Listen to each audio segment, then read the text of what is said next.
college wrestling is back on Iowa PBS. Hello, everyone. Join me, Tim Johnson, along with Wartburg coaching legend Jim Miller for 5 weeks of exciting college duels on your statewide network and online at iowapbs.org. Our next matchup features the women of William Penn taking on Grandview in Des Moines. Let's go. Tuesday night at 7 on Iowa PBS. Love is in the air here at Wells Fargo Arena. Join the Iowa Wild on February 14th for Love in the Wild Night and February 15th for Pink in the Rink. Get your tickets now at iowawild.com. Attention all campers. Keith Murphy. What I do have are a very particular set of skills I've acquired over a very long career. Andy Fales. I'm telling you straight, it's my way or the highway. Powered by AD. Just a bit outside. Murph and Andy. Proudly presented by Ramsey Subaru and BMW of Des Moines. Live and on demand across Iowa everywhere from the Channel Seed Studios. Murph and Andy. Connected by Cellular Advantage. And we welcome you to a fun Friday live on Iowa Everywhere. We're Murph and Andy, AD doing the heavy lifting, and February weekends are more valuable than typical weekends because you're just trying to get through this month. At least most of us are. Yeah, it's kind of like the second leg of this winter marathon, right? It's the toughest leg. We're on the back nine. Although I don't know, things have been so mild this year. I wonder if the bill is just going to come due in March, and we're going to get a lot of snow and cold since we haven't had it in January. I feel like the city and the independent contractors had to meet some kind of quota with salt this week just to make sure it stays in the budget for the next year, because you could see it everywhere. It was just like it was several layers of salt, which I appreciate. No one needs to fall and break a hip. Well, speaking of that, man, I fell on my front steps yesterday. Did you break your hip? I did not, but it looked like the second step was clear of ice. It really did. It was lighter colored. I could tell that the top and bottom, those were dark. Those were ice. But the middle one was lightly colored, and I was like, okay, I'm safe. So I had shoes on, and I put my foot confidently on that step and went out from under me. I fell hard. That hurts. Step hit me in the spine, like right in the middle of the spine, my elbow really bad. And then I think when you get to a certain point of aging, you develop like this delayed reaction to a fall or some sort of injury where you're like, okay, is that going to hurt? You're like, and you go through kind of a mental checklist. Okay, yeah, maybe it's just from, all the years of drinking or whatever. Like there's this, there's this delayed reaction. But you're like, oh my God, that probably hurt me really bad. And I waited and I was like, no, actually, I think I'm okay. I think I'm okay. Very next thought that went through my head though, did anybody's Ring camera pick this up? Right. Yeah. Am I now viral? And I was telling Kahala about it, and she was saying today, she was like, oh, I told my mom about you falling, and she was like, well, did your front Ring camera pick that up? It was like the first thing they were concerned with. And the battery is out.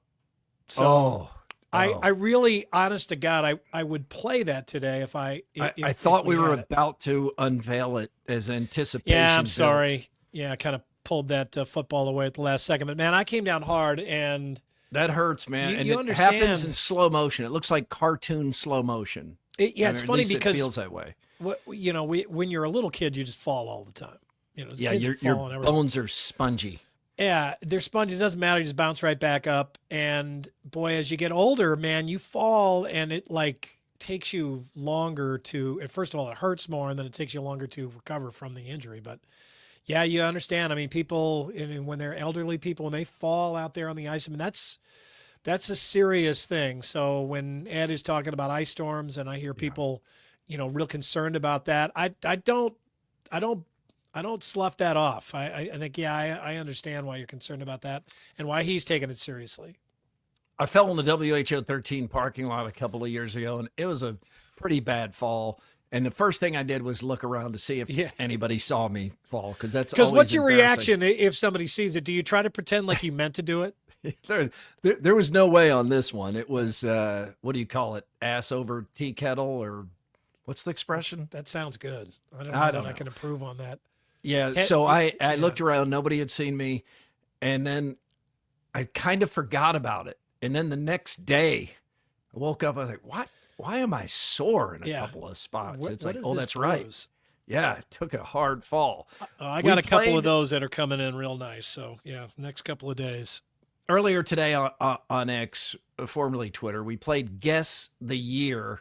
For those of you watching on YouTube, you can see Andy and me. For those of you who don't, I'll explain. We're in the old KXNO studio. There is a flat screen monitor behind us, which, by the way, is still there. Yes. The same monitor is still there.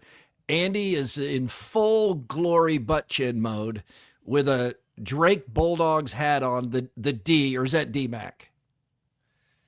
That's Drake, Murph. Oh, okay, sorry. That's a little bit of a jab. First place. Andy looks like he's wearing this kind of gets you an idea. This wasn't last year. Andy's wearing a T-shirt that now would be considered a 2X. Yeah. I have Huge a T-shirt. Like a green tinted shirt on. The pocket is big enough to fit a laptop.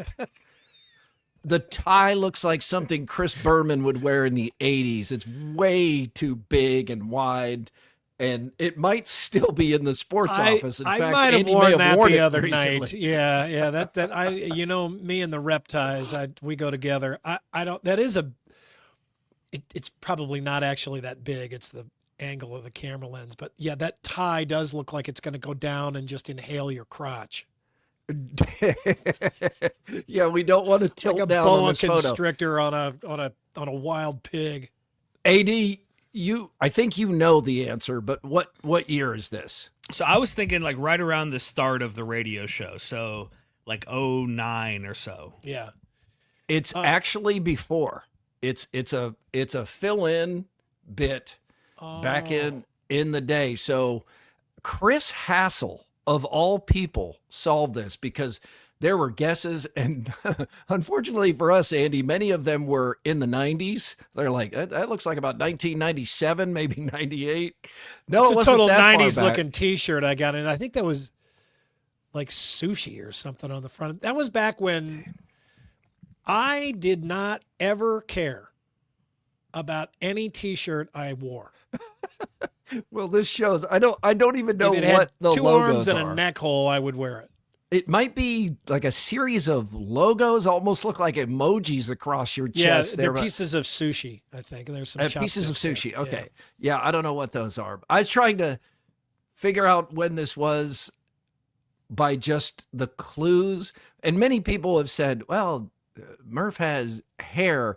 I actually, for the most part, have the same amount of hair, but it was black then, and now it's gray, so you see it a lot less. This is, and Hassel solved this. Back to Hassel. He solved this. He goes, I'll bet this is spring of 2007, and Andy is on his way to Kansas City. Yes, and that's correct. That is. Yep, that is definitely. That is that is the era of that shirt and that hat, and I think probably both of those are somewhere buried under a pile at the Urbandale Goodwill.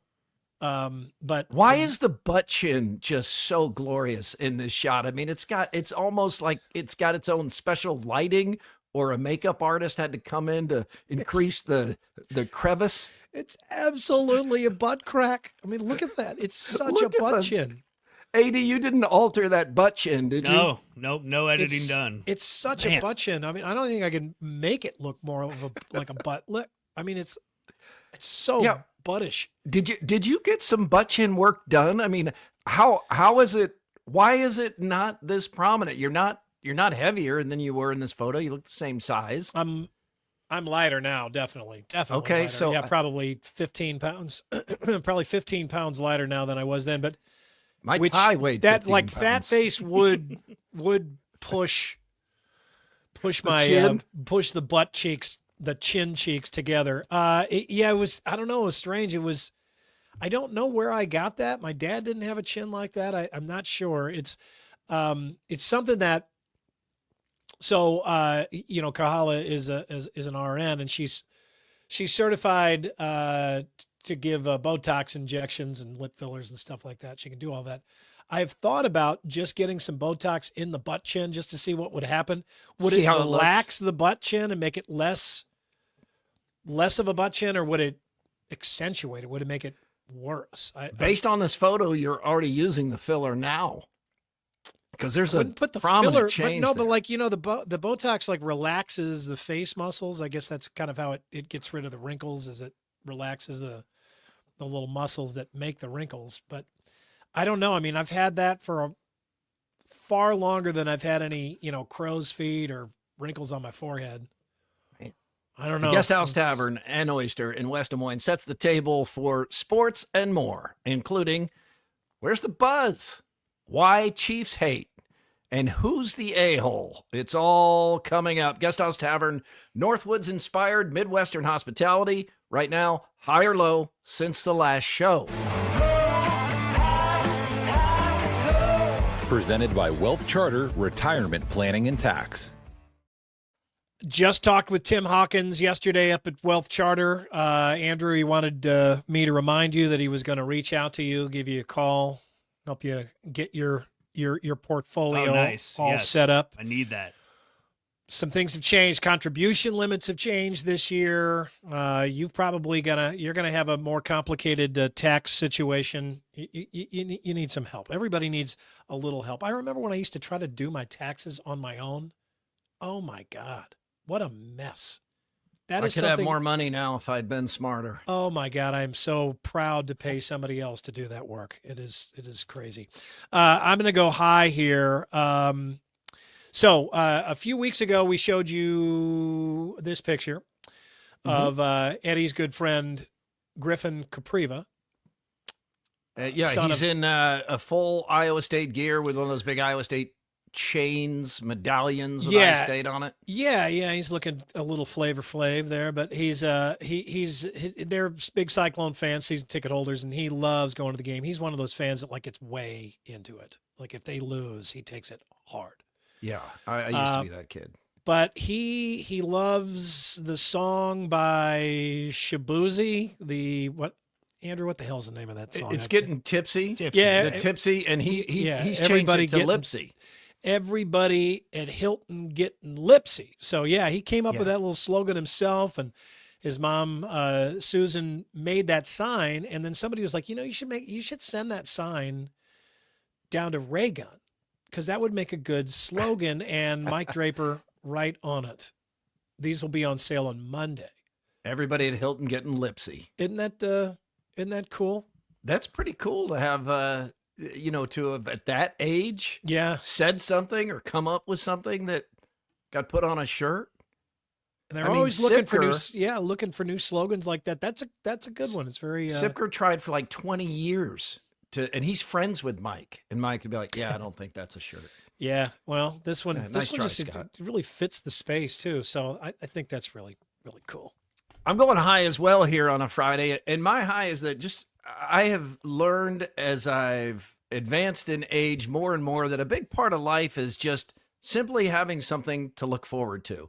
And I usually have a few things I can look forward to, and I'm really looking forward to this Iowa Everywhere party. And we have additional details now. It will start around 7 p.m. at the Irish at West Glen in West Des Moines. And Grimaldi's will be providing some pizza, and everybody from Iowa Everywhere, with the exception of probably Hassel, will be there and hanging out and have cocktails and music and some fun games, selfie station. AD, are you bringing Iowa Everywhere merch? Yeah, we'll have some merch on site, and it's going to be a good time.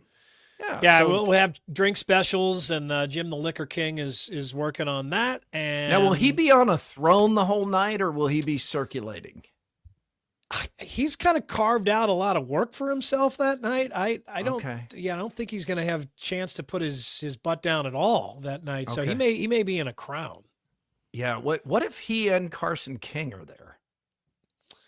Who's the king? Well, I mean Carson by way of his God-given name, but I guess so. I don't know. I mean, there's the Liquor King and then there's the Carson King. I think there's room for two kings. They got enough space there at the Irish. It's not too big, which is good. It's kind of an intimate space. It's cool. It should be a good place to have good conversations, meet people. We'll try to have representatives from all the shows there. We want them all there. And this is just a good time for a winter party, right? Help break up February a little bit. I am looking forward like you said, to it. yeah, something to look forward to. 2 weeks from tonight. So get it on the calendar and come join us if you're able to. Interact with others on YouTube. You can email Murph_Andy at iowaeverywhere.com. X is Murph_Andy. And it is all powered by the Cellular Advantage with 35 regional locations. Proud partner with U.S. Cellular since 1993. Let's get the buzz. The Buzz. Brought to you by Logier Heating and Cooling. Logier Heating and Cooling, dedicated to providing heating and cooling solutions to Des Moines area families. Super Bowl weekend and Chiefs, Eagles. Where's the buzz? Where's the buzz? Are we saying it's this in for every big Philadelphia event and now? Kansas City, I think, and I'm not sure yeah. where else. It is a rematch, just the 10th rematch in Super Bowl history. Saw this game 2 years ago, and it was a great game, a really good game. It doesn't feel, I mean, especially when you consider there's so many Chiefs fans in Iowa, and we have people listening to us beyond Iowa or watching on YouTube, but it doesn't seem like there's the usual buzz here. Certainly not what there would be if the Bills had beaten the Chiefs. What, off the top of your head, which are your favorite Super Bowl rematches, or the ones that stand out to you? We've had quite a few. Yeah, I have two that old, jump so right out at me. Yeah, the Cowboys-Steelers rematches. That's were the first one that I think incredible. of. Mm-hmm. Well, you had that one in the '90s that sucked, and that was the Cowboys were way better than the Steelers. They just rolled. 95, I think that game was. I am looking 96. forward to this one because the default or the fallback is just I wouldn't bet against Patrick Mahomes. I mean, I've been saying that for years, and you said it when they played the Bills. I thought the Bills are going to finally find a way, and they didn't. So you understand that about Mahomes, but the Eagles are loaded. They've got a great defense. They've got the best running back in the league. They have a quarterback who can run and pass, and they're better than they were 2 years ago. So it feels like there should be some movement toward thinking, it's the Eagles' time. The Eagles should win this, but the Chiefs are still favored by a point. Yeah, I kind of go back and forth and thinking what's better for the NFL here. Is it better to have that Chiefs dynasty, or is it better to get somebody new in? But the problem is the Eagles won the Super Bowl not too long ago. They were just in the Super Bowl. They didn't win it, but I mean, they even won a Super Bowl not too long ago with Nick Foles. So, I mean, you're really not getting anything new with them. I think, potentially if this is a much, newer name, if the Lions in the Super Bowl, I mean, I think it's totally different. But with the Eagles, I don't think you get a whole lot of bounce there. So I think it kind of ping pongs back over to the Chiefs here, and it's better for the NFL if the Chiefs win. And if the Chiefs win, Pat Riley gets paid. What an ingenious move it was for him to trademark three-peat. Gosh, I was thinking about trademarks. Like the first time I said Caitlin Clark effect years ago, trademark that. Maybe there's some money to be made. Do you on think that. you said it I don't first? know. I'm the first one I know who said it, but it's not a real reach, so I couldn't say. I'm sure it's not that original to come up with that idea, but it was our freshman or sophomore year. We first said it on Sound Off. I was thinking about what you could have trademarked and made money on. And the best idea I could come up with was Zilf. Yeah, I should have done that. Zilf, I went to Zilf school. has made it around now. Went to school with a kid named Max Zimmerman who would swear up and down that he came up with the word fart. That he was the first one that said that. He could be so rich. Yeah, I mean, it's hard to track the use of the word fart, though. But the idea that something that originated at Anna M. Clark Elementary School in Webster Groves, Missouri, would have dissipated out into the rest of the world that quickly, long before the days of the internet, is impressive. It is. And to make money, like Pat Riley's going to make money if the Chiefs win because they're going to sell a bunch of merchandise with three-peat on it. That's where the trademark comes in and the money's to be made. Like just the term being thrown around, Zilf, that's now used quite a bit. It's got to appear on stuff to make money. AD, what have you coined that you feel like if you'd trademark, there might be a few bucks in it for the Downs family? Wisconsin sucks. I don't think you're the first person to say that. I think there are people right. I'm pretty sure I'm not. Illinois, Michigan, and Minnesota that would say that they. It was one of the first things ever uttered after it was became a state. Wisconsin. All right. Well, I see he's getting in mode. More on that coming up in a bit as Iowa plays Wisconsin. Back to the game. Did you know it's 29 AFC, 29 NFC, and this will push one conference or the other ahead, even though technically the first couple of Super Bowls weren't divided by conference. Yeah, I had heard that before. Yeah, it's interesting, and you have, I don't know, I think once you get to 59, I just can't, I think that's the thing that stands out to me most. I honestly remember when the Super Bowls were in single digits. How was that possible? Be the 70s. You were a little boy. I remember hearing that. Yeah. A little boy. I remember Super Bowl 12. I think that was Cowboys Steelers. You didn't even have to look the Roman numerals up. You could make sense of it.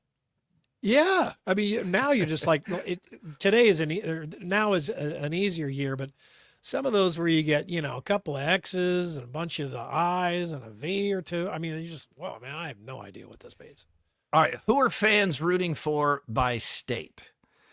This is based on geotagging. So this is generally in each state who are fans rooting for, and there are far more states pulling for the Eagles than the Chiefs. I don't think that surprises any of us. It's pretty much a Midwestern down through Texas footprint. Iowa, of course, is rooting for the Chiefs, although interestingly, Minnesota is rooting for the Eagles, I guess rooting for the NFC. And then you have a couple of New Hampshire Hampshire and Connecticut. Yeah, that makes some sense. Virginia. And what is the state right there by Pennsylvania? The red one? Yeah. Virginia. That's Virginia. Oh, no, I'm sorry. By well, I mean, there's Connecticut to the right and Virginia to the south. Okay. All right. You see that? Connecticut to the east. Alaska. You with me, Murph? Yep. Even Hawaii. Hawaii's pulling for the Eagles. Yeah. I think this is Chiefs fatigue here. If this is 2 Super Bowls ago for them, everybody's rooting for the Chiefs, I think. It's fatigue. It's, the stupid conspiracy theorists having their way with, the NFL and Patrick Mahomes. It's kind of crazy, though, that this could be a lot worse, I think. I mean, if this is a New York team or a Texas team or a California team or a Florida team, I mean, those states are hated more than any of the other states. This would be a lot worse. And it's not Texans Seahawks. I mean, this should be a great game. But you've already seen it recently. I mean, with virtually the same players. So there just isn't anything. Saquon Barkley is a new wrinkle and a big one, and I would like to see him make the difference. But I mean, I'm not rooting for the Eagles. I'm not joining that crazy fan base. I mean, I have some good friends who are Eagles fans, and they've been Eagles fans their whole lives. But they're not like most of them. I mean, you just see the Eagles fans. I mean, America's got dirt on you. I mean, we got the receipts. We've seen you do shit in your own stadium to visiting fans. And is there ever not a giant fist fight up in the nosebleeds at that stadium? Anywhere. Or anywhere? I Tailgating. mean, can you guys not? Can you just watch the game? Nope. I don't think they can. Well, you've led us into our quickie poll. It's presented by WCI Pools and Spas in Ames and Urbandale. What's the main reason so many people hate the Chiefs? Is it that they win too much? That the refs help them win? The Mahomes, Kelsey, Swift fatigue? Or the NFL wants them to win? Yeah. I think it's that they win too much. I think you win. This happened with the Patriots. It happened with the Cowboys 30 years ago. This happens. It happens in all sports. I think people are sick and tired of the Chiefs finding a way to win. I do too. I think that's the main thing. I think people that are picking something else are not being honest with themselves. They did get, obviously they have a lot of, I mean, the Kelsey brothers get so much attention. And now that Jason's retired, it's all Travis. And then of course, Taylor Swift comes with that. And everybody's upset with Taylor Swift for endorsing Kamala Harris, or not everybody, but half of the people are. And there's a bunch of just little extras tagged onto them, but mostly it's because they win too much. If they didn't win too much, this wouldn't be an issue. The politics is a factor here, though, because there are people that don't like Mahomes because his wife publicly endorsed Donald Trump. So you have both sides of the That's probably why that is polling. You get a little bit from each side that feels like, I don't like the politics of the Chiefs, but that goes both ways. So that part of it's interesting. Yeah. Regardless, 120 million people are going to watch the Super Bowl, either on Fox or streaming. That number will be huge. It's one of those final remaining things that bring us all together to watch one thing. I mean, that's almost unheard of these days, but this will happen. Super Bowl ads are sold out.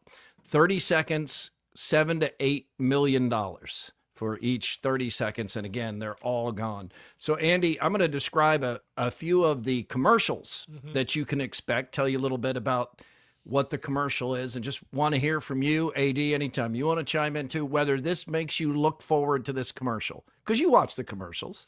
I enjoyed watching them. It's probably what I'm looking forward to most about this game. There was that one year, remember the year it was one year it was like a lot of Bitcoin and that stuff, and then one year it was... The central themes change, and I know last year it was mostly men's products, and this year I think women's products are supposed to be more... Got it. And then one year prominent. It was all these website job searching firms. Yeah. It just, those are the dud years. But okay, here we go. So Hellman's Mayo. It's an iconic reunion of When Harry Met Sally, stars Billy Crystal and Meg Ryan. They're at Katz's Deli, famous place. I've been there with Bryce Miller. So just when you think you know where it's going, Sydney Sweeney comes in for a cameo. So it's, old school charm, new school power. What do you think? You want to see it? Wait a minute. That scene was at Katz's Deli? Yes. The one with the giant corned beef, or the giant, giant pastrami sandwiches.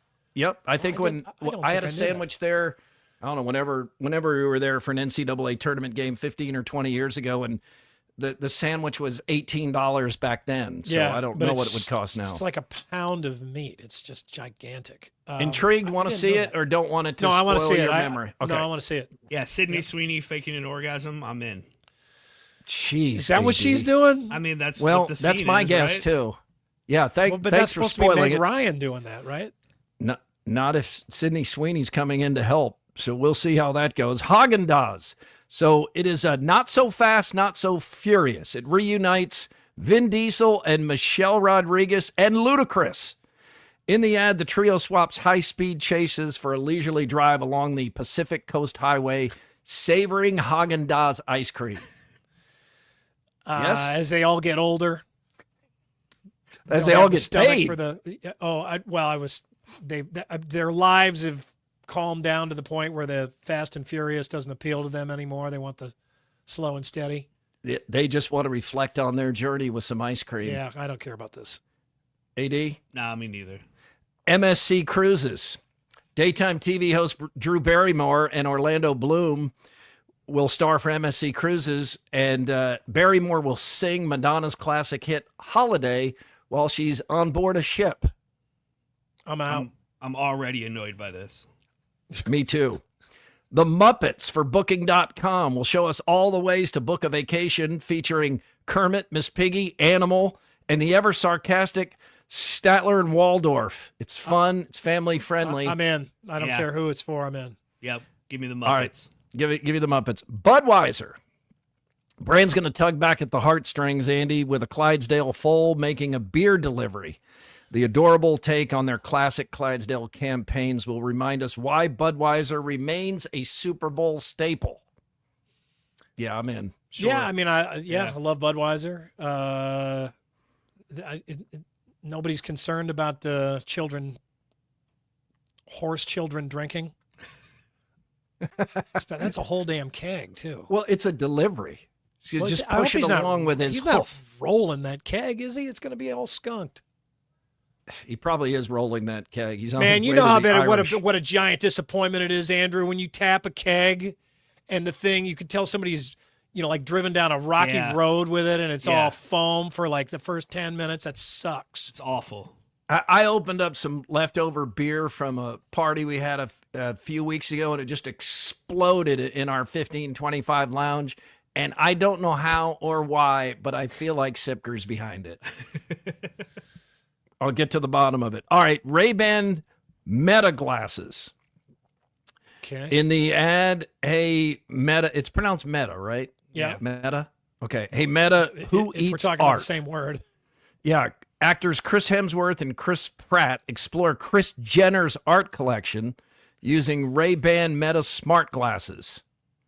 It's going to show the artworks and translate languages, culminating in a mishap involving a $6 million banana artwork.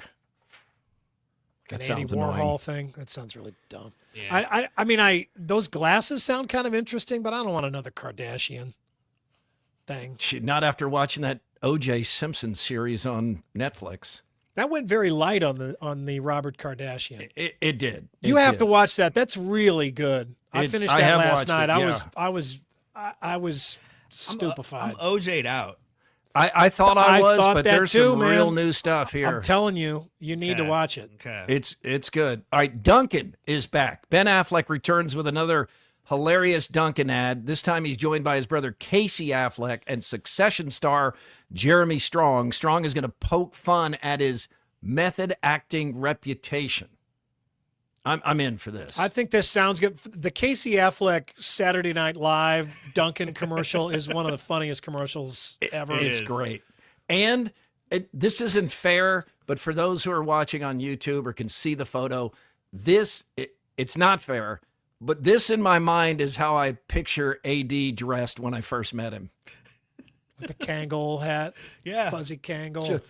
Just velour these suits are going to sell out, these dunking suits. Straight out of Urbandale. The Bud Light, as Bud Light tries to get back in business or more business, is going to Post Malone partying in the suburbs with Shane Gillis, who is on every third ad, and NFL legend Peyton Manning. So it's music, comedy, and football royalty trying to get the Bud Light brand back in the Super Bowl conversation. I feel like I've seen one ad already where they point out that you can't drink you can't drink on camera, so they count it down, and we're clearly going to drink as soon as the camera cuts away. Have you seen that one? No? No. This looks good to me, though. This would be I good. want to see this one. Looks really good. Looks really fun. Shane Gillis is great.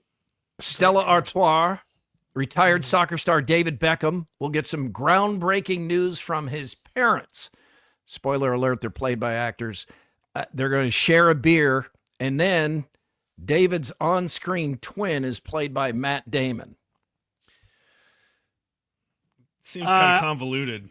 Yeah, I'm in. I want to see it. Yeah. Stella Artois. Be honest.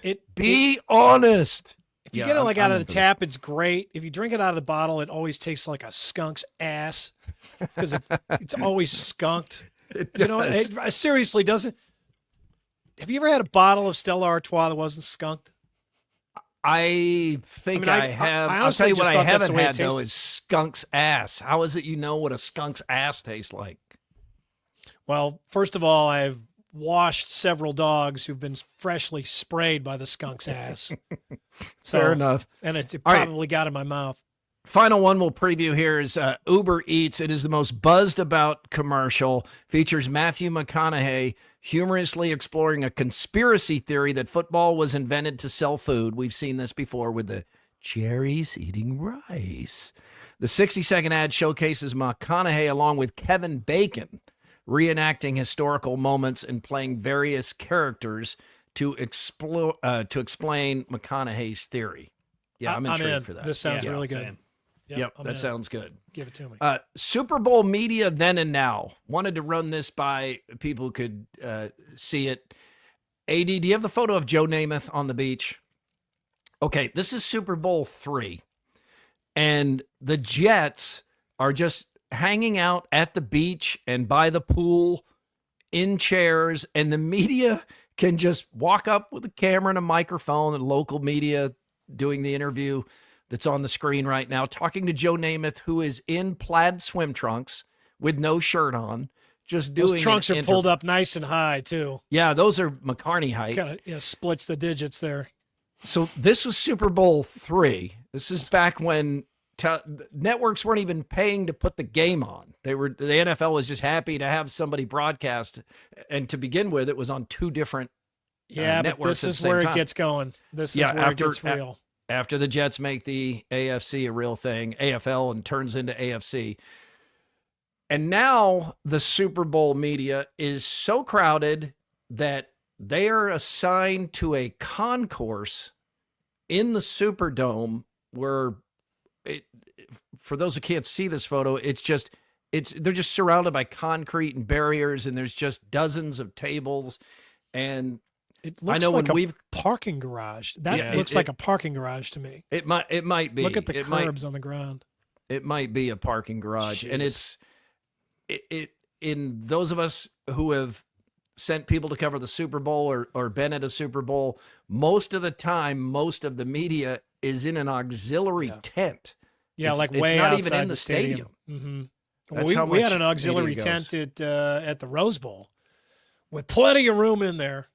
Yeah, a lot of empty seats. That they didn't need the auxiliary tent. That's when it was first starting to change. The NFL MVP is Josh Allen. We had discussion about this a couple of times. I did think Allen was going to win it, but was given pause when the first team All-Pro quarterback was Lamar Jackson, and it was close. Those two finished 1-2, but you have the MVP, not first team All-Pro. Yeah, and that's strange. I understand those are different, maybe slightly different criteria and different selectors, right? Yeah. You went back and forth with these two, right? I mean, you looked at the numbers, you talked about just kind of the game situations that they were in and the weapons around them, and you could really make a strong argument for both of them. Jackson's stats were a little bit better. Yeah. Josh Allen had a couple of wow moments during the season.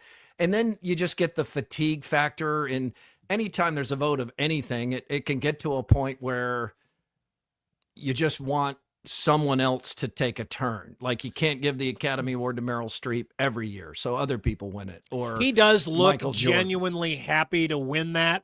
I was wondering if he would have like a look on his face that just immediately told you, man, I would throw this thing into a river if I could just be playing in the Super Bowl. Yeah, like Cam Newton, who said he'd rather keep his MVP trophy than win a Super Bowl. That went over well. We're still talking about it. Yeah, that was a bad comment. By the way, Allen was there with his girlfriend, Haley Steinfeld, and she's attractive. She looked genuinely happy for him too. Yeah, this is a good-looking couple. They're both good-looking people. AD, is this the little girl from the True Grit remake? Sure is. Yeah. Wow. Yep. So yeah, that tells me True Grit remake with Jeff Bridges is longer ago than I think it was. She looks like she's 10 years old here. She's young. She's in a couple of the Pitch Perfect movies. She's also like a pop star. She has some pop hits out there. So she's a very talented. So she's got her own stuff going on. I don't know if that's good or bad for their relationship, but I think it's good. I think it's good. It seems to me like it's a good thing when you know it's not just somebody who's hoping to ride the coattails into wealth. It's not Russell Wilson's girlfriend at the draft. Where she yeah. Oh, yeah. Yeah. She's like so happy she's about to be rich. And then he goes and marries Sierra. Anybody that apparently is at this point willing to have sex with Tyreek Hill. I mean, if you're doing that at this point, you might be looking for installments. Stay tuned for more. We've got okay. There's an update on Tyreek Hill's penis. It's a tough segue, but the Salute to Service Award winner is George Kittle. And this is a really cool award. George and his wife, Claire, both former Hawkeyes. And Kittle, if you ever watch the 49ers before the game begins, he is tireless, among other things that he does for service members, is just going and shaking every hand that he can. And this is a really cool award to win. So congratulations to George Kittle. We like everything about him. Grimaldi's fan photo winner is John Scallon. John says, when your 3-year-old starts crying because the Cyclones are losing, you go find Cy to make everything better.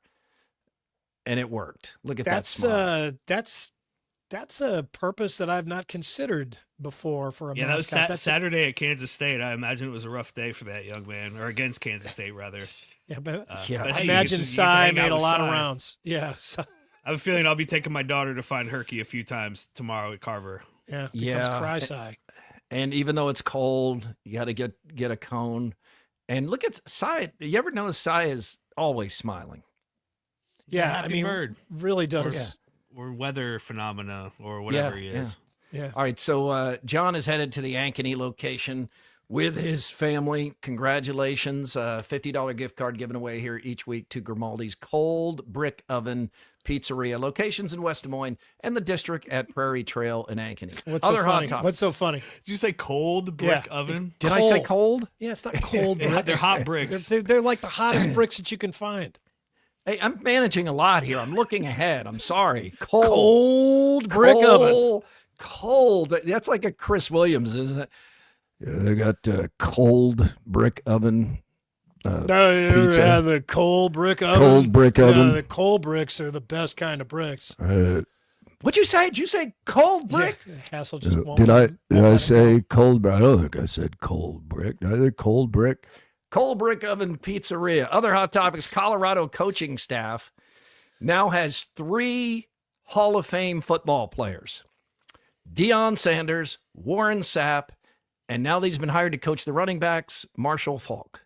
So Andy ranked them. Oh, my God. That is a tough trio right there. AD ranked them. I think I go Sanders, Sapp, Faulk. As NFL players? Yeah. Yeah. Sanders is Deion's first. Mm-hmm. He's the greatest defensive back of all time. And among the best punt returners. Marshall Faulk was phenomenal. Tough interview. I think that's invading my brain as I rank them too. I think I take Marshall Faulk ahead of Warren Sapp. But Warren Sapp was like a crazy defensive tackle who could play like an end. Mm-hmm.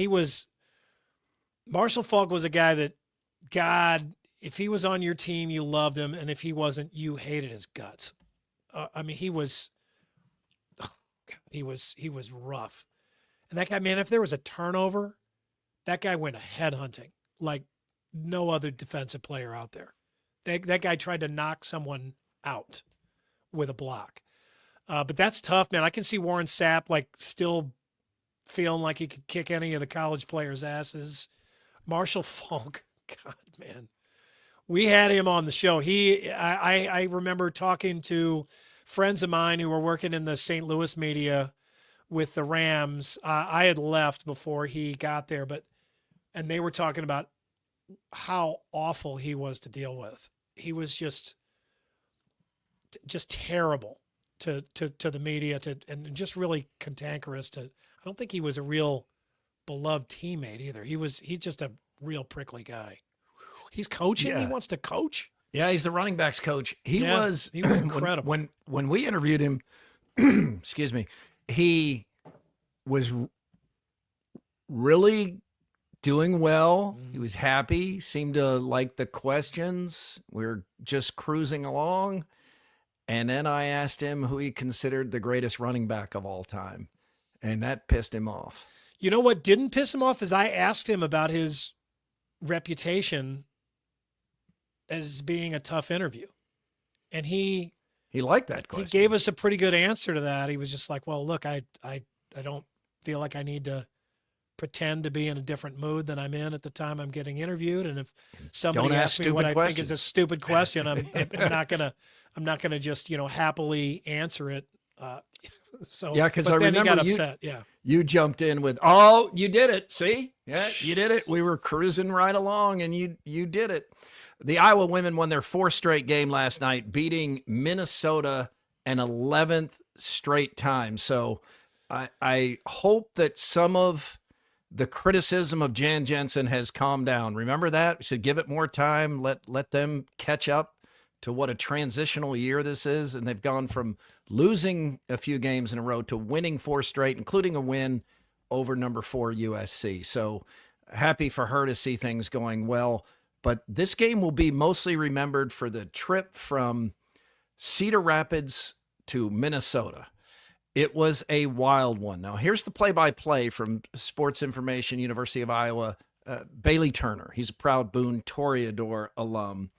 So you could see this. They try to leave out of Cedar Rapids at 5:30 p.m. yesterday. No, this would be Wednesday. Yeah. So the doors shut. They attempt to take off at 5:45. They abort the takeoff halfway down the runway. Andy, you've been there before. You know what this is like. They taxi because it's too icy. So they hang out in the airport. A couple hours later, they board the plane again. Engine doesn't start. At least they got to get off the plane. Yeah, they got to get. That is true. That's the worst, when you just have to sit there and don't know what's going on. People need to start using the bathroom. People start to get thirsty. It's somebody your size getting cramped in the seat. The engine doesn't start. The wheels are frozen at 8 p.m. So the pilot says can't go, which is a good call with frozen wheels and an engine that doesn't start. 9:30, right now. de-ice the wheels and the props on the plane. So 9:45, they have to tow the plane to a de-icing pad. I've had that happen before. So at 10 p.m., they de-ice. They attempt to find the airport, and that will take the team at this point. 10:30 p.m., continue to de-ice, wait for clearance. No airport will take the private jet, charter jet. So the pilot deems it unsafe to fly. Then at midnight, bus picks up the team from CID. That's the Cedar Rapids Airport. 12:10 a.m., railroad train on the tracks, hardly moving. Arrive to the Hotel Kirkwood, so haven't gone anywhere. Eat dinner. 1 a.m., go to bed. 9:30 a.m., back at the airport. 10:45, de-ice a third time. Finally, 11:35 a.m. on game day, the flight to Minneapolis, get there at 12:34 p.m., play that night, and win. Yeah, none of this sounds hard to believe. I mean, I feel like we've all had numerous terrible stories of, getting onto the plane in Iowa at this time of the year, and you just don't know what you're going to get. You get up, and it's the things that, and it's so aggravating too. You'll get to the airport. Say you got like that first flight out, right, Murph? You've taken that plenty of times. I have. 5 a.m. or whatever. So you're at the airport like 3:30 10. It's way too early. And you finally get onto the plane, you sit down, and you're like, okay, what's going on? Why aren't we moving? You know that they've got all the baggage packed away. Everything's set. The doors are closed. You're like, what's going on? And then all of a sudden, the captain comes on and is like, yeah, we just need to de-ice the plane. And you're like, what the hell have you been doing for the last 2 hours? There hadn't been any, this plane had been sitting here. You know, why didn't you de-ice it already? Well, I don't know. I know there's probably more to backed it. up. Well, they got to de-ice it like right before you take off or whatever, because the ice just comes back, whatever. But it drives you nuts. Or you get out there and you pull all the way out, and then they stop, and you sit there forever and you don't know what's going on, and then they tell you it's going to be just a few minutes, and then it's like an hour. Oh my God. You know, we've all got those stories, and it's just, you're so helpless. Yeah, the minutes seem like hours. The Iowa men are hosting Wisconsin Saturday, and AD is taking his wife Judy for the first time to Carver Hawkeye Arena. Excited? Yeah, very excited. Yep, the kid, we got new gear for the kids. We're raring to go. Well, the Hawkeyes should be raring to go because, remember the Wisconsin, what did Wisconsin score? 116 points? 116 like or something. Yeah. Yeah, it was like a Big Ten record. And and Iowa scored 90 and got blown out. Yeah, you got absolutely destroyed. And after the game, one of the Wisconsin players said Iowa was not interested in playing defense. Yeah. Which, in his defense, it does appear that way most nights. Yes. But Iowa, you would think, would have a lot of pride on the line to go out there and show you a maximum effort on both ends of the court, but particularly defense. But I saw a graphic this week of the most hated team in each state. And Iowa's most hated team, according to whoever did this survey, is Wisconsin. Now, you look at Missouri, it's the Cubs. You look over at Illinois, it's the Cardinals. You look at California, it's the Celtics. You look at Florida, it's the Bulldogs. Most of this makes sense. Does it seem to you that the most hated team in the state of Iowa is Wisconsin? No, it seems like it would be Nebraska. You guys don't have your finger on the pulse of Iowa the way I do. What can I say? Well, but I mean, think about it. My people. Wisconsin is much better than Nebraska, and that's the difference. That always makes the difference. The thing that's just hard to figure out is that, I mean, Cyclone fans have a history with Nebraska, and Hawkeye fans have a history and a current thing with Nebraska. Hawkeye fans Iowa's just beat Nebraska. Seems like almost all of the time. That's the thing. That's the difference. There was so long where Iowa and Wisconsin, really in more than just one sport, but certainly in football and in men's basketball, it felt like they were kind of neck and neck, and they were very similar programs. Barry Alvarez and Kirk Ferentz, and then that 2010 game happens. Wisconsin kind of goes a different direction. Iowa flails for a while. Basketball, it's been wildly different. They've gone to Final Fours, and we haven't even made Sweet 16s. So I think that at least for Hawkeye fans, that's driving a lot of this, is like a team that you once considered very similar to you has had far more success over the last 15 years, and that's hard to swallow. Well, that's weird. Why? So you can understand, like you can get to the bottom of just about all of these, right? Right. Minnesota, it's Green Bay. Yeah, but I mean, like even like the Eagles, that's in Texas, and in New Mexico is a Cowboy state, and the Eagles and Cowboys are arch rivals. You understand that. The Raiders and the Chiefs, the Broncos and the Chiefs. But like, what is going on up in Idaho and Montana? Montana, who's it? The Idaho Vandals? Is that who that is? And I don't even know what is the. So I think that's logo? Fresno State, because Fresno State. You can't really see it here, but Idaho's Hawaii, most hated is Fresno State. Hawaii's Fresno State as well, and I imagine they go out there and play a lot. Isn't that Colorado State, the Rams? Yeah, the Wyoming's most hated. Yeah, Wyoming and Colorado State are okay, rivals, I'd see. Over to the Bulldogs there. Yep, sorry, geography. Nebraska hates Oklahoma the most, even though they have nothing to do with each other and haven't. That means they are still in the 90s. How about Iowa influence being in part? There's so many aging fans in their 50s, 60s, 70s, 80s who jumped on the Nebraska football bandwagon when they were winning national championships, and they're still Nebraska fans even though they live in Iowa. Yeah, There's but a lot of also them. also consider there's probably some Minnesotans that kind of have a little bit of influence over northern Iowa, and so they hate Wisconsin. Minnesota does. It is interesting that there's just one state, at least that I see, that hates the Chiefs the most, and yet they're so despised right now. That's where that's the Raiders. It's temporary. State. Yeah, yeah, Raiders like state.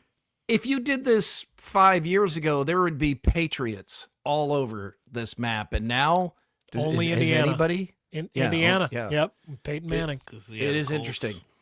ESPN Game Day will be in Ames at Hilton Coliseum from 10 to 11 in the morning. Then it's a quick turnaround to the game. TCU, Iowa State at 11 a.m. This is a get-right game for the Cyclones, who have lost 3 in a row. They need to win this game. They should win this game. If they can win this game convincingly and they have it with, game day, that's a really good opportunity for them to look good. I think they will. I think they'll get this going again. They need to. Drake is also at home. Andy, you're going to that game? Yeah, going with my friend John Riemenschneider. The Schneids. Yeah, I'm going to. Really? Riemenschneider? Yeah. Yeah, that's his name. Who is it? Kramer All had your a friend friends named Jay have names that Riemenschneider. sound like they're made up for a children's book. I was looking in on Jason Wagon Connect the other day. Yep, he's got a nice family. Is that Check him real? out. Yeah. Wagon Connect. It is. Yeah. Hey, Yeah. The thing that stands out to me about this game is Indiana State was so good the last couple of years and lost their coach and their players.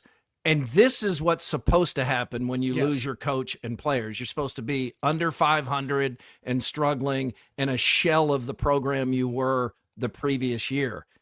Drake's even better. They've turned over the entire starting lineup and the coaching staff, and they're 21-2. We say again. Right. Yeah. Another time that you can just stop and be like, how is this happening? How's it Yeah. happening? I Indiana know. State and Drake were the class of the Valley last year. Their coach went to St. Louis University, and obviously Darren went to West Virginia. They lost everybody. That Mongo looking guy that looked like Mongo McLovin. Yeah, he's like a nerd Mongo. Did he go to St. Louis U also with the coach? I think he might have, but he left. They lost everybody, and this is exactly what we thought we would see out of Drake. Was this rebuilding season that Sycamores have. And now here's the late Bob Knight on unnamed sources. Tell me what's an unnamed source.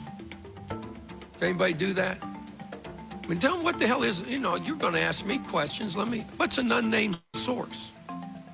Is an unnamed source me standing up here and saying that I just was told outside by somebody who doesn't wish to be identified that 65% of the men in this room are having extramarital affairs with sheep.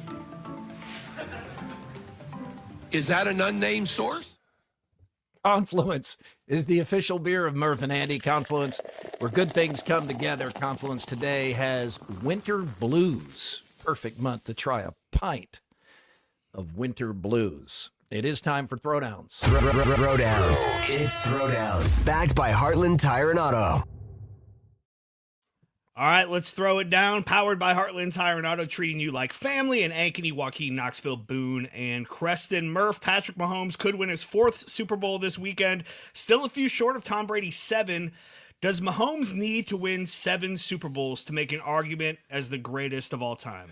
I don't think so. I think some will start making the argument if he wins this 4th Super Bowl, because he will have done something that no one has ever done in the Super Bowl era, and that's win 3 straight Super Bowls. Brady couldn't even pull that off. So I think the conversation will start there.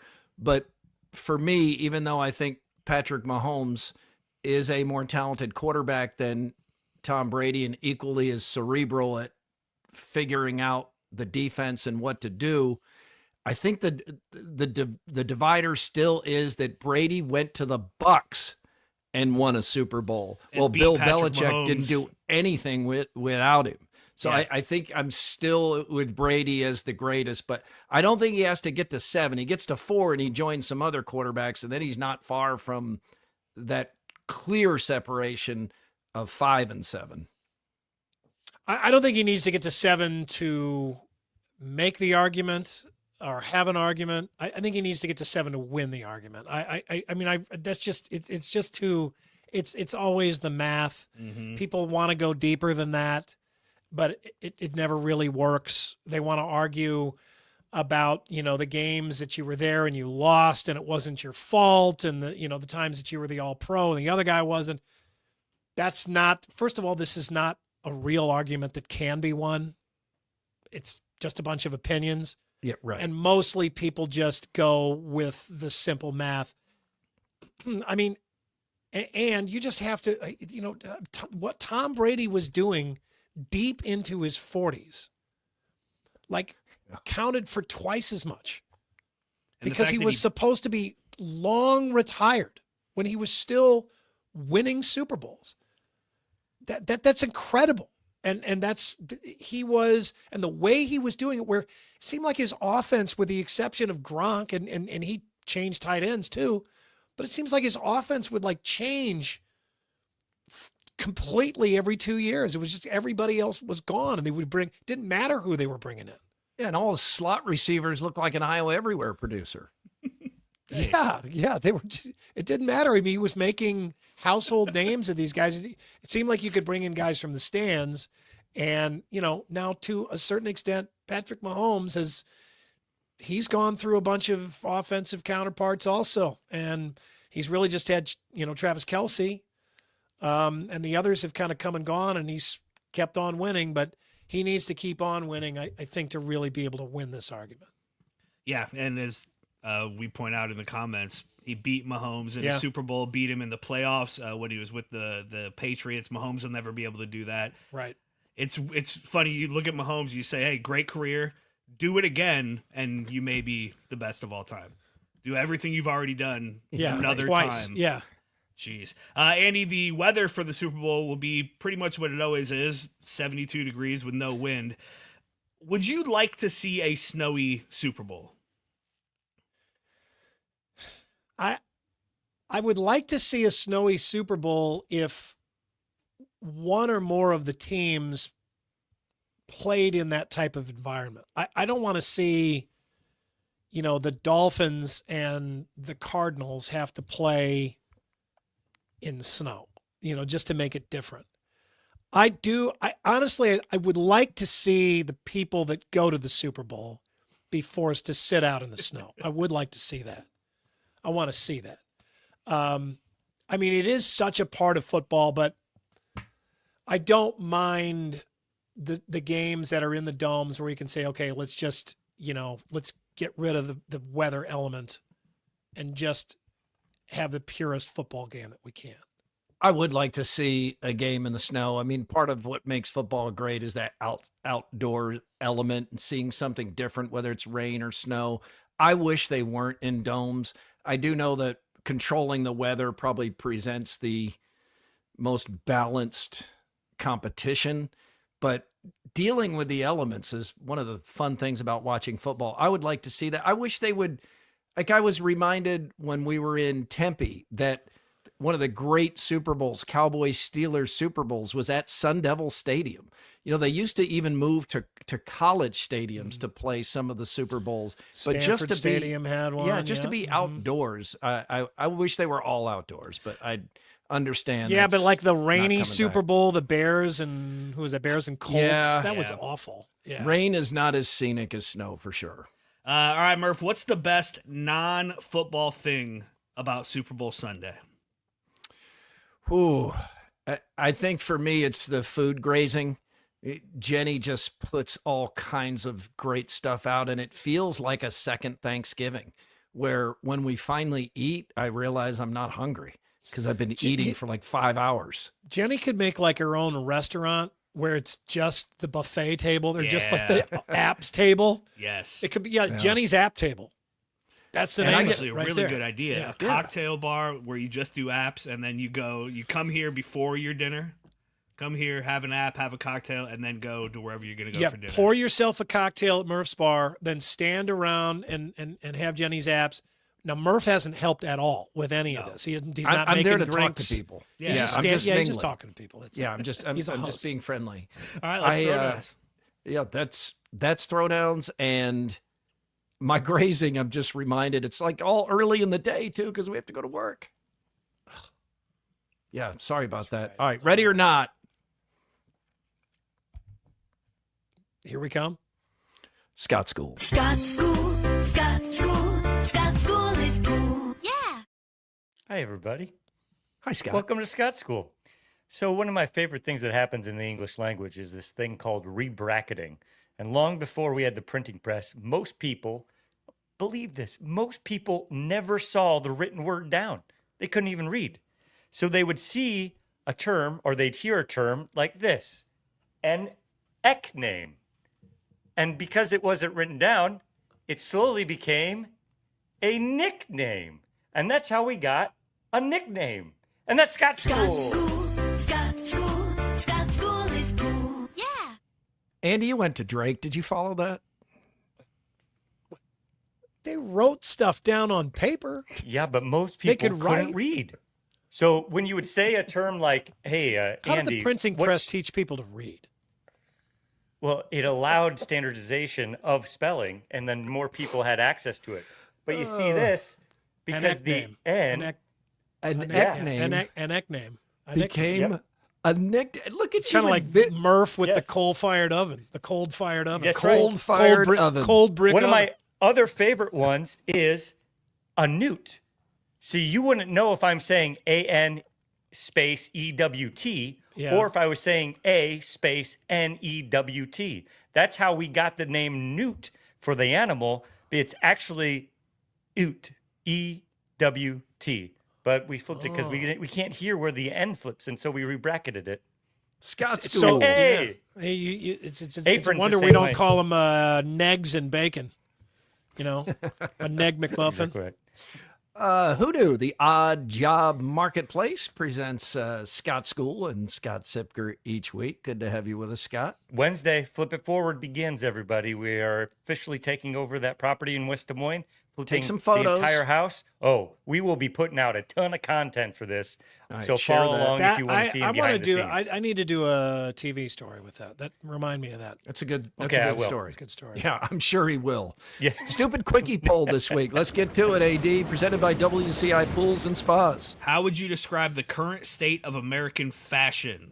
It's too formal, it's too casual, or it's just right? You know, this Too stuff casual. pisses me off. There's no faster way to sound old than complaining about the kids' fashions, right? And especially them being too informal. Well, right? Because your parents bitched at you about that. Their parents bitched at them about that. I mean, but I'm telling you, man, I'm not just being old. Andrew, the shit that our kids wear to school now, I mean, it is... Well, I'm wearing it right now. I was going to say, it looks kind of like you do right now. I've got sweatpants. But my kids, Eddie doesn't ever wear anything but sweatpants. Yeah, my son, he calls them hard pants if they're not soft pants. Like jeans are hard pants. They're like church clothes. He'll put them on when he has to dress up. Yeah. But he won't wear jeans to school. Can't wait to get them off. Yeah. Sweats and then they hoodies all the time. This isn't just old man yelling at clouds. We are too casual. And I realize I'm sitting here in an Oilers sweatshirt. AD has an Urbandale zip on. Andy's in a hoodie, and Scott I look more dressed wearing up than a T-shirt, any of you right now. Buffalo Bills. Yeah, but I wonder though, a collar. How out of touch do we look on television wearing coats and ties? Things like I really like it in basketball. Like when the coaches were wearing suits on the sideline, it seemed dumb. Now that they're wearing like athletic gear, like the one thing Fran McCaffrey has going for him is he has super dope zip ups, and they don't sell them for some reason. But like I like that transition to casual. Yeah, Football, though, Hank Stram coaching the Chiefs in a top hat and a tie. That to me looks Lombardi and better Tom than Landry. Andy Reid's Kool-Aid Man outfit. It looks like the 50s. Bring back the suits for coaches. I'm all about that. You want to wear hats at baseball games.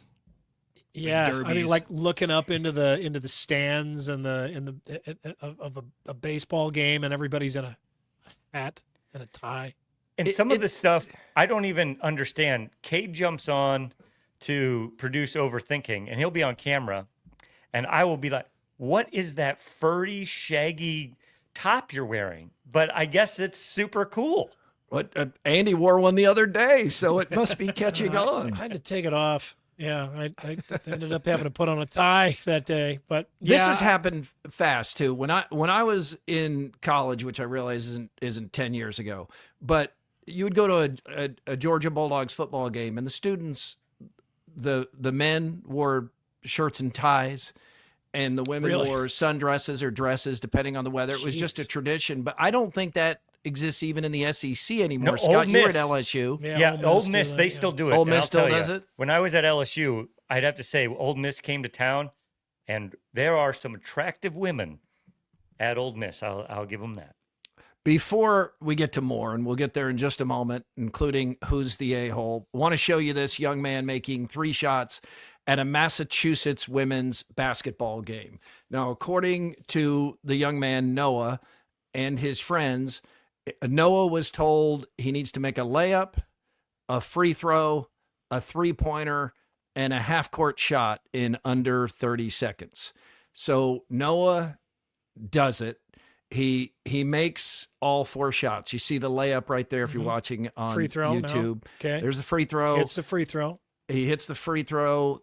Now he's going to hit the 3. This is hard to do, too. Yeah. This is pretty Boom, impressive. gets that. He got plenty of time left on the clock, so he doesn't need to hurry at all. He's going to half court and taking the shot. He makes this one, and it's $10,000. And he got it. All right, so for the limited people there, place goes bonkers. Looks legit. He was notified, though, by the promotions company later, the insurance company, that his foot was on the line shooting the half court. And it does appear that it was on the line. So the grand prize would be rescinded. As things happen on social media these days, there was an absolute outrage and blowback, especially toward the insurance company, because, among other things, Noah and his friend said he wasn't told that he had to have a foot behind the line. He just was told he had to make a half-court shot, and that clearly is a half-court shot. Let me give a spoiler right now so that it doesn't hang in the air. The University of Massachusetts today has said, the athletic department has said it will make good on the $10,000 if the insurance company doesn't change its mind. But I feel like the insurance company has a point. Do you feel like it's understood your foot has to be behind the line? Not with everybody. With somebody who, I don't know, with somebody who's good enough to hit those 3 shots, it should be understood. But with the general public, I don't know that it would be. And a half-court shot isn't really a real shot. Right. It's not a free throw where you have to be behind the line, or a 3-point shot where you have to be behind the line. It's somewhere around half court. And some half court shots are longer than others. So that's a slippery slope. It is. They should have said something. They should have said something about that, and that's why you have the fine print, or that's why you give a lengthy explanation.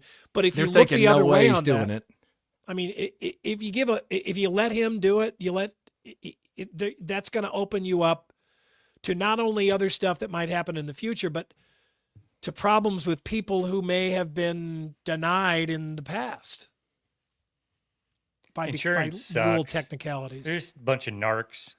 Come on, you have enough money, insurance company. You could have afforded to foot this out, no pun intended, and not leave it on the university. But I get it. You know, insurance people. There's insurance people listening right now.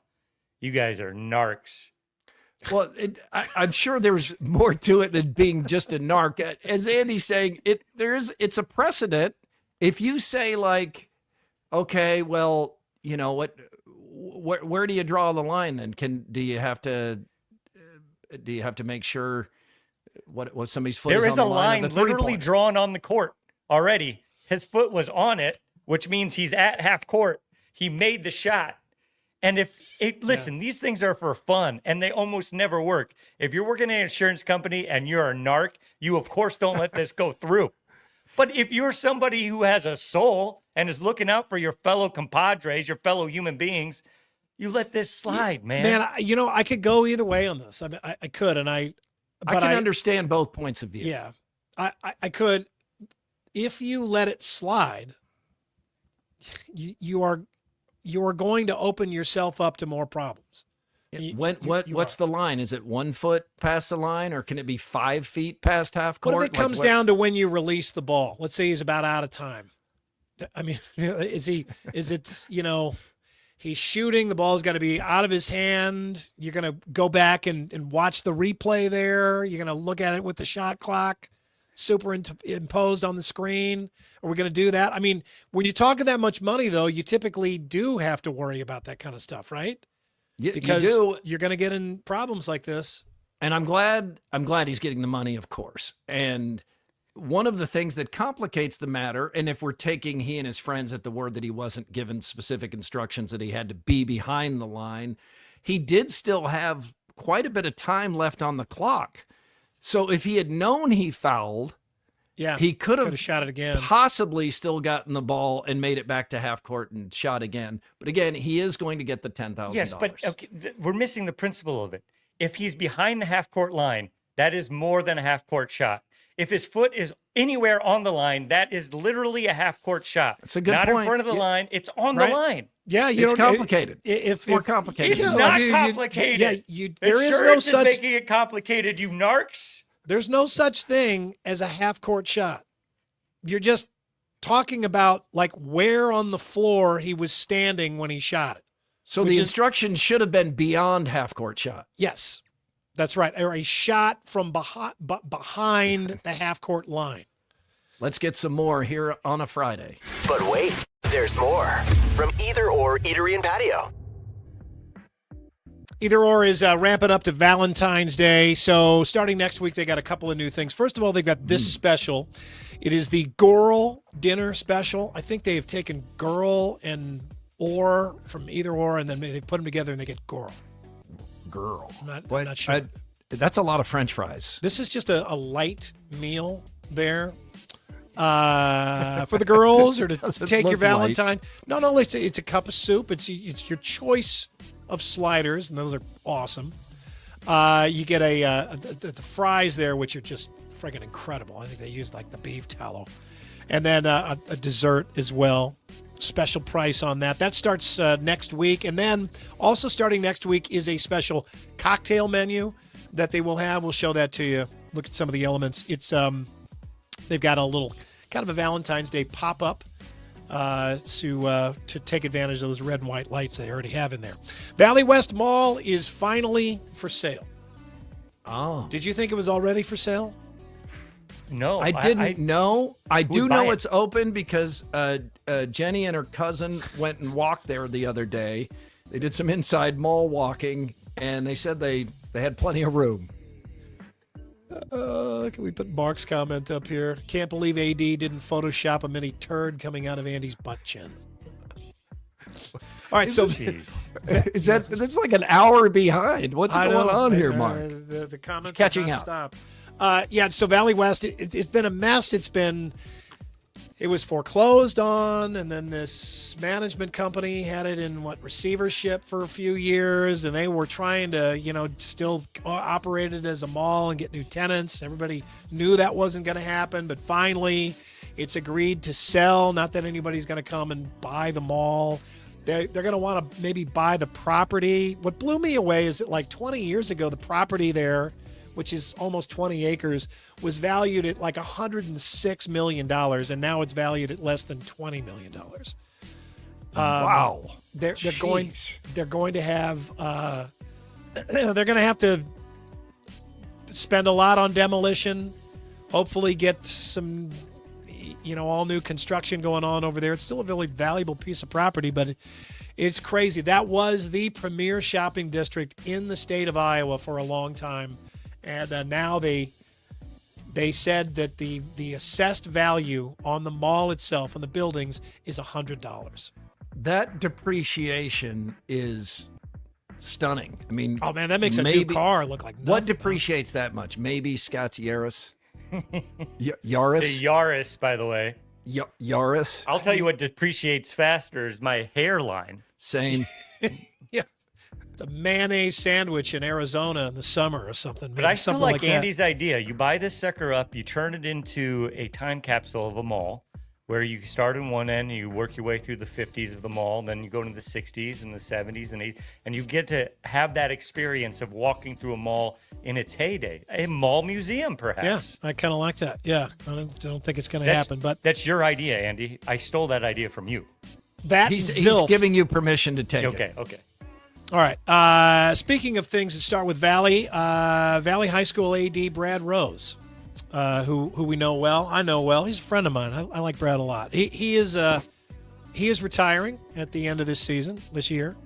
He's been one of the best and most successful ADs in this state. Listen to this. In 16 years on that job, Valley has won 29 state team championships, 5 State of Iowa all-sports trophies, and had 7 Gatorade Players of the Year, countless individual state athletic titles and championships, and state recognitions in speech, debate, mock trial, show choir, orchestra, jazz band, marching band, and choir. His replacement announced... Brad. Yeah, congratulations, Brady. Seriously, that has been great. His replacement announced today. It's a guy named Zach Sinram. He's been with the district for 19 years. He spent the last 12 as the activities director over at Indian Hills Junior High School. His last name is Cinnamon? Sinram. Sinram. Yeah, Sinram. A petition to save Birdland Pool now has about 2,000 signatures. I was working on this story last night. This is possibly a casualty of the state putting a cap on property taxes around cities around the state. Isn't this where President Reagan worked as a young man? That was in my story last night. Did you see that? That was really fun. So Birdland has a lot of history, and there are a lot of people that are rallying to save this. They don't want the city to cut this. The problem is that Birdland is the most expensive to run, and it is right now the least attended of Des Moines' 5 city pools. Part of the reason it's so expensive to run is it's so big, and it was opened in 1936. It was one of FDR's WWA projects, and it opened as an Olympic-sized swimming pool and still has 50-meter lanes. And one of the first things it hosted was one of the early rounds of the Olympic trials. I think it was at the AAU level that summer. And NBC was going to carry the Olympic trials, or carry that swimming meet. And so WHO radio goes down there to broadcast that swim meet. And at the mic is Ronald Reagan.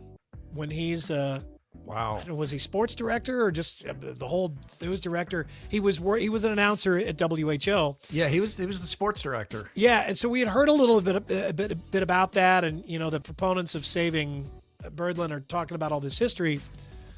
So our executive producer Paul Liepert, he's like, well, I wonder if that's on YouTube. Well, sure as shit, it was on YouTube. There's Reagan in 1984 coming back here to Des Moines, sitting with Z, our man Zabel. Wow. Yeah. And Zabel asked, two WHO sports directors. He sits there, and then Reagan just recalls this story. The last time one of the times when he's working here in Des Moines, he was here for quite a while, but he's like, yeah, I remember being down at Birdland Pool. Just mentions Birdland, and he's like, yeah, NBC is carrying the broadcast of these trials. It's a really big swimming meet, but then the officials were arguing over something. Something was wrong. So as soon as we go on the air, the officials stop the meet, and there's nothing to talk about and no commercials for 30 minutes. And Reagan has to sit there on the air for 30 minutes and just talk and fill the air. Communicator. No commercials he can go to, no nothing. He said he was like, I think I may have described every drop of water in the pool and talked about all the athletes and maybe what they were going to have to eat after the meet. And finally, we're just like, all right. We just ended the broadcast, and not 2 minutes later, they started the swim meet. Jeez. Scott, you love presidential history, so I'm conflating my Ronald Reagan Des Moines Metro pool stories. So he was a lifeguard at a pool in too. Illinois. That was in Illinois? Okay, Oh, I thought there was a pool at Camp Dodge where he did. He might have been when he was story. here. Yeah, I don't know.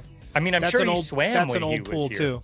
Yeah, okay. He swam, yeah. From the files of some headlines don't need stories, we bring you this. OnlyFans model suing Tyreek Hill over broken leg admits she had sex with him afterward. Plus-sized model Sophie Hill, pictured here, said she had sex with the Star Dolphins wide receiver after she claimed Hill fractured her right leg with crushing force during a backyard football lesson in 2023. He claims he tripped over a dog. He's going to trip over his own unit pretty soon. Is this guy's penis ever in his pants? How does he find time to play football? I don't know. That's why he's so fast. Is that the He only just time gets he's in and wearing off. pants? Is when he's playing football? He at one Put point, it away. This sounds like an exaggeration. It's not. At one point, there were like 3 different women pregnant at the same time with his kids. This guy needs to invest in condoms. I mean, even you don't have to do condoms if you're Tyreek Hill. He's got to know when the time to pop is. He's got to know at this point with all his experience. You just got to stop at that point what you were doing. I don't think I've ever heard him say that it bothered him, so I don't think he cares at this point. How much money? What's his child support going to be like? Does this guy just trip and fall into sex? I think that's what happened here. That's what he did. This guy, he's a lethal weapon all the time. Oh, yeah. Yeah. Is this guy spreading his seed more than Cromartie? He's like one of the Kaburski brothers sprinklers out there. Just planted. Just rat-a-tat-tatting that stuff all over the place. He's a sperminator. All right, Cracker Barrel. What? Yeah, Warren Was it Cromartie. Yeah, or Anthony Cromartie. Or Antonio. Antonio Cromartie. Is that right? Yeah. Yeah, okay. All right. Cracker Barrel is responding to Waffle House tacking on an egg surcharge with its own idea, not charging extra for eggs. In your face, Waffle House. Yeah, that's great. Yeah, Cracker Barrel. And congratulations for making it onto the Murph and Andy show for what I believe is the first time. Finally, we close with a game of Who's the Asshole. Fuck you, asshole. You're an asshole. Stop breaking the law, asshole! Back off, asshole! This machine just called me an asshole. I knew it. I'm surrounded by assholes. Keep firing, assholes! I'm an American. You're a sick asshole. All right, good job, Murph. I like that. Yeah, you really had a good idea where to find those Winkle assholes. doing the heavy lifting. Yeah, good stuff. It reads like this. My nephew is 22 and a bit of a lost soul. He's moved back home and is living with my brother and sister-in-law and doesn't have much money. He's got no car, and he's been telling his parents that's one of the reasons he doesn't have a job. They're fed up with him and told him that they are already giving him room and board, and they aren't going to get him a car. Well, he's my godson, and I wanted to help, so I let him use our old car so that he could at least get back and forth from his job and start to build some savings.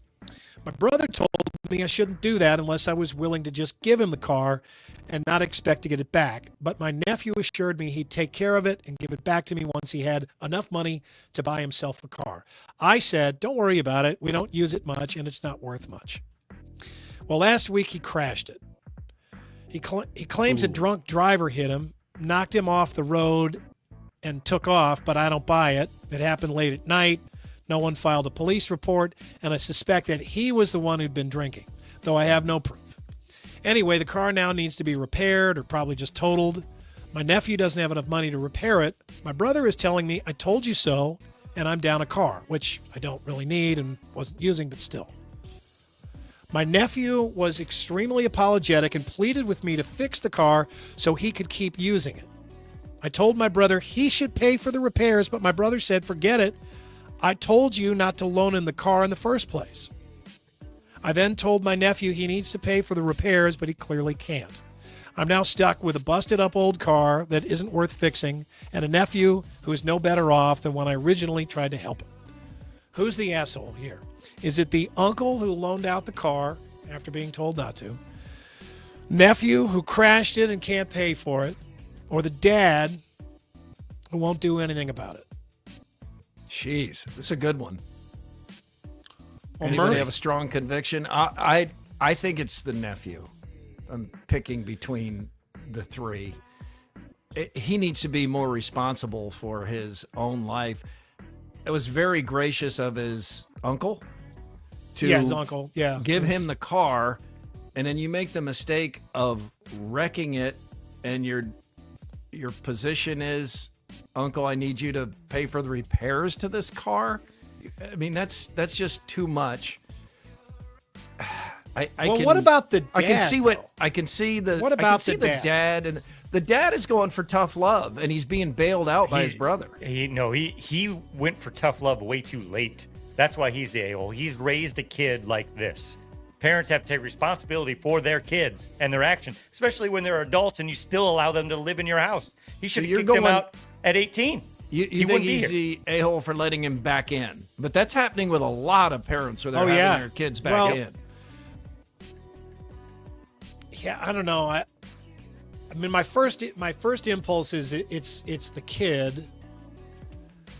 I kind of think the uncle is kind of not off the hook. Andrew, I don't know what you think about that, but the uncle... He's not completely off the hook because he's going against his brother's wishes. His brother told him not to do it. His brother told him not to do it. I mean, his brother's helping the kid too. Right. But the uncle is just like, he's not using the car. It doesn't really matter.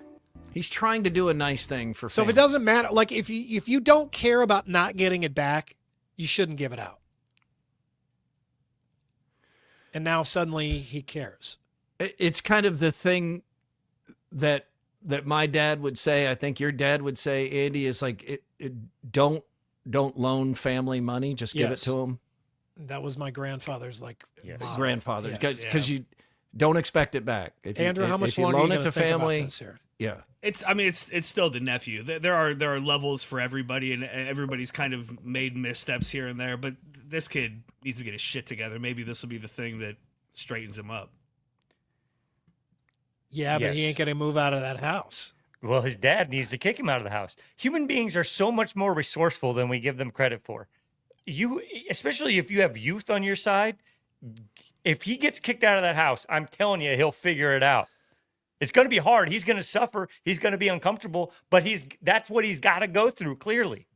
I don't think Jenny would mind me sharing the story. I can only imagine what Jenny would say here. I really want to know. When she finished college, she moved back to her house with her parents, and her parents, the next day, she came back from college, she moved back into her room, and the next day her parents sat her down and went over what her rent would be, what her chores would be, that she would be expected to be home at such and such a time, because if you're living under our house, you're still going to live under our rules. And her dad told her, we gave you the tools to succeed. Now you need to go use them. So if you stay here, you're welcome to stay as long as you can, but you'll pay rent, you'll contribute around the house, and you'll be home when we tell you to be home, and we'll need to know where you are. So Jenny immediately, as was, I'm sure, the intention, was like, well, if I got to do all this, I might as well go get my own apartment, right? Which is what she did. I will say, just for the sake of argument, when I moved back from Iowa City after college, I moved in with my parents. And the only reason I was able to work part-time at the radio station for like 5 years and do your show is because my parents didn't put all those restrictions on me. And they said, hey, you know what? If you need to do this for now, that's fine. We'll put you up. Go work part-time, try to make this your career, make something out of yourself, and we'll kind of foot the bill for a little while. And I probably wouldn't be here if they hadn't let me do that. Yeah, we got kind of the blueprints of some more who's the asshole stories here is what it sounds like. We do. And by the way, we're not as tough as Jenny's parents were because our apartment downstairs, it's been like a transitional home for several of our boys. They go live there while they look for a job. It's a halfway house, yeah. It's a halfway house to finding a full-time job. I stayed in that halfway house for a while, Murph. Thank you so much. Yes, you did. Appreciate it. Did. I think 3 months has been the most anybody's been down there. But yeah, I lived at home. I lived at home for a year after college, somewhere around there, or maybe more than that. Maybe it was like a year and a half. And then I left, and I felt I was ready to leave, but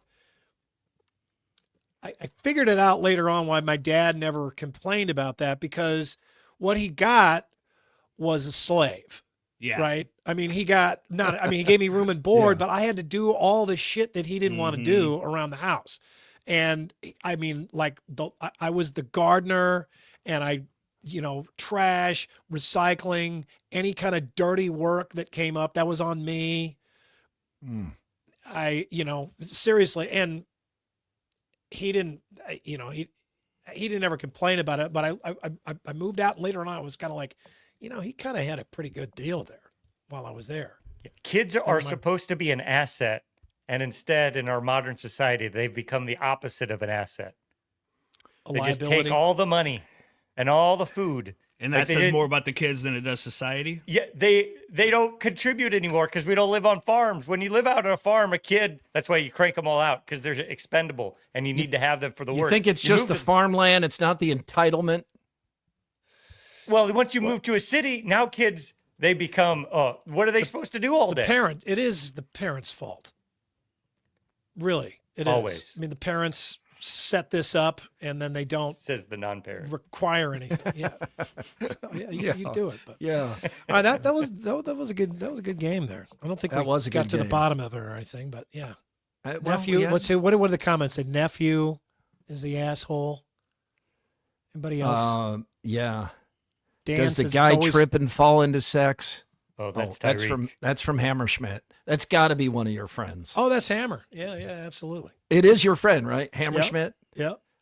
Scott, have you ever noticed all Andy's friends have last names that sound like they're made up for a children's book, like Captain Underpants? It's because he grew up around a lot of Germans. All right. Hammer. So Jason Wagon Connect, true or false? Does he exist or not, Hammer? Answer quick, Thanks, Julie, man. by the way. Yeah. All right. Oh, wow. I wonder what'd you do to Julie? She's probably in insurance. Scott's the asshole. Oh, yeah. Or maybe so me calling out all parents and blaming parents for all the problems of children. Well, that's what you do when you don't have kids. There you go. That's Hammer. right. Hammer says true. Schmidt says true. Time for the Andrew Downs audio drop of the day. We call it the AD squared. Yeah, it's powered by Game Day Men's Health in Ankeny, West Des Moines, North Liberty. Testosterone replacement theory is just part of what they do. They can help you lose weight, make you feel better. Go check them out. Get your free consultation and see how they can help you. It is Friday, so some parental advisory is necessary here. None of these bleeps are necessary. It's all innocent conversation, but I place bleeps to make you hear things that aren't actually being said. Shout out to Jimmy Kimmel Live for the idea. What you hear is on you, not us. It's This Week in Iowa. Unnecessary censorship. Sets the table for sports and more, including the Brady Trophy, baseball not back, and f***ing for love. That is all coming up. From the files to some headlines don't need stories to bring you this. Woman in court for aggressively f***ing her boyfriend's ex. As my friend Dan McCarney would say, took you out behind the woodshed and f***ed your ass. Dan says that all the time. That's kinky. I know he's going to feel good either way, but man, family. I think he's in his heart of hearts. We know families that each other in this state. All right, guys, I got one more. Oops, sorry. Go ahead. No, this is great. I need this. I'm just getting up this episode. Andy, this guy, this little rodent, this Phil, Punxsutawney Phil, he can't Ed Wilson's This guy, I don't trust him. I don't trust anything. I don't trust the guy him. The forecasts are more wrong than right. You can't go by this at all. This is just one more excuse to get drunk in the morning. Oh, man. Nicely done, AD. You're talking about Punxsutawney Phil there. Why did you get an email from PETA like I did when I talked about that? No. You got an email from PETA about that? Oh, yeah, they think you're a supporter. No. They heard me. We're talking about. Thought he had a pretty good Punxsutawney life. Phil and the stupid idea of having a cake that you cut open, a vegan cake, by the way. And somehow then they sent me this nice 3-paragraph response. You sent it to me, and I'd responded back with TLDR. Too long, didn't read. I mean, that they took forever. That text or whatever they sent you, email, was way too long. They're trying to kill me with kindness. Well, they didn't send one to. No, they won't eat you if they do. They didn't send one to Kenzie or Cade because they were both talking about. They were. God, what's eating animals. Yeah, I can't believe you did that to Kenzie, Andrew. Yeah. Dick. Yeah. Jeez, you should AD. hear the things that she tells me when we're not on the air. Now, what does that mean? needs more censoring than anybody on this entire Iowa Everywhere network. Well, I got to go for 2 reasons. I want to have a day off. I got to go pick up my car at BMW of Des Moines, and I got to pee the chair. You got to do what to the chair? Pee it. Oh, you're about to pee the chair. About to pee it, yeah. I was thinking about, should I use this? No one would see it. I mean, I've done that while doing play-by-play. Hey, will you invite Way Terry to the party? I will. Invite him. We look better when he shows up. Yeah. He's a former football players. We want as many of those as possible. Iowa State quarterback. Seneca Wallace's backup. Yeah. Yeah. Is there going to be cold brick oven pizza there? Coal. Yes, I thought it was cold. Cold. I heard brick somebody oven. on this station say that. That sounds made up.